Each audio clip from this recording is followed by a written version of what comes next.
পঞ্চায়েত নির্বাচনের আগে থেকেই এবার নজরে উত্তরবঙ্গ। রাজ্যের 2021 সালের বিধানসভা নির্বাচনে যে জেলায় তৃণমূল সবথেকে খারাপ ফল করেছে তার মধ্যে অন্যতম হলো আলিপুরদুয়ার জেলা। এই জেলার 5 বিধানসভা আসনেই পর্যুদস্ত হয়েছে তৃণমূল কংগ্রেস। এছাড়া উত্তরবঙ্গের একাধিক আসন হাতছাড়া হয়েছে। তাই আলিপুরদুয়ার জেলা নিয়ে বৈঠকে বুথ স্তরীয় সংগঠনে জোর দিতে বলেছেন অভিষেক বন্দ্যোপাধ্যায়। আলিপুরদুয়ার জেলার তৃণমূল কংগ্রেস সভাপতি প্রকাশ বড়াই জানিয়েছেন, এখন থেকেই বুথ স্তরে প্রতিটি বাড়িতে বাড়িতে পৌঁছতে হবে সকলকে। দায়িত্ব ভাগ করে এইটি করার নির্দেশ দেওয়া হয়েছে। জেলার চেয়ারম্যান মৃদুল গোস্বামী জানিয়েছেন, পঞ্চায়েত নির্বাচন অবাধ ও শান্তিপূর্ণ করার লক্ষ্য থেকেই এই জনসভা, তাই এখন থেকেই রাস্তায় নামতে বলা হয়েছে। এই বিষয়ে আরো বিস্তারিত কথা বলবো, আমাদের সঙ্গে রয়েছে আমাদের প্রতিনিধি আনিশা। দেখো, যেমনটা জানা যাচ্ছে যে আজ আলিপুরদুয়ারে অভিষেক বন্দ্যোপাধ্যায়ের সভা রয়েছে, শেষ মুহূর্তের প্রস্তুতি কেমন? হ্যাঁ অনন্যা, দেখো যেহেতু বিধানসভা ভোটে কিন্তু আলিপুরদুয়ার জেলার 5টি বিধানসভা কেন্দ্র থেকে কিন্তু বিজেপি জয়লাভ করেছিল।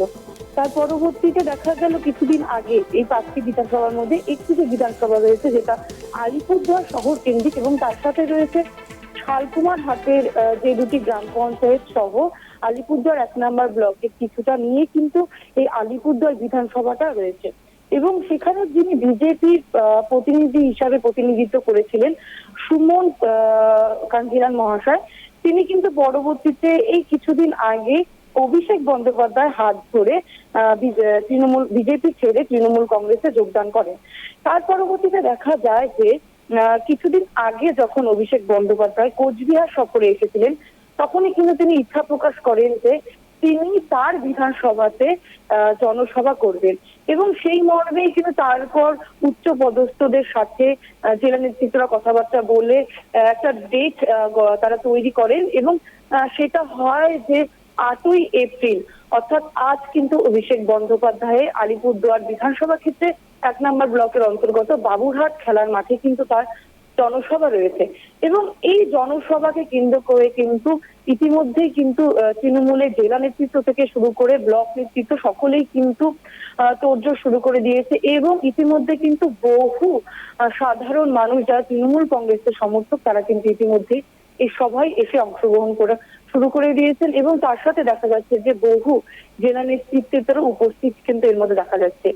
এবং অন্যদিকে দেখা যাচ্ছে যে আজ আদিবাসীদের রয়েছে, আদিবাসী সম্প্রদায় তাদের কিন্তু রয়েছে ঠিক তার কিছুটা দূরে, অর্থাৎ 3 থেকে 4 কিলোমিটার দূরে রয়েছে তাদের ফুল উৎসব এবং এই উৎসব কিন্তু না কোনো ভাবে বিজেপি দ্বারা পরিচালিত হচ্ছে।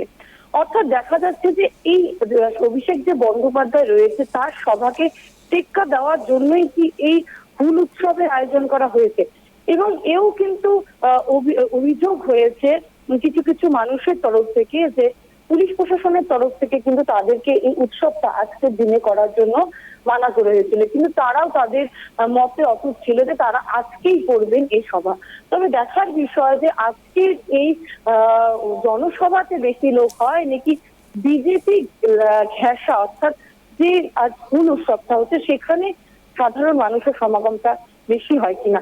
আবার সামনেই রয়েছে পঞ্চায়েত ভোট, যেহেতু আলিপুরদুয়ার জেলার বেশিরভাগটাই বিজেপির দখলে এবং বিজেপি কিন্তু যথেষ্ট এখানে তাদের রাজনৈতিক দিক থেকে কিন্তু তাদের সাংগঠনিক বা রাজনৈতিক দুটো দিক থেকে কিন্তু তারা খুবই কিন্তু পাওয়ারফুল। এবং দেখা যাচ্ছে যে দেখার বিষয় এটাই রয়েছে যে এই যে অভিষেক বন্দ্যোপাধ্যায় আজ তার সভা করে যাবে এবং আগামী দিনে কতটা প্রভাব পড়বে তার আজকের এই সভার পর, এটাই কিন্তু দেখার রয়েছে। অনন্যা, অনেক ধন্যবাদ অনিশা আমাদের সঙ্গে থাকার জন্য। আপনাদের আবারও একবার জানিয়ে রাখি, পঞ্চায়েত নির্বাচনের আগে আজ আলিপুরদুয়ারে অভিষেক বন্দ্যোপাধ্যায়ের জনসভা।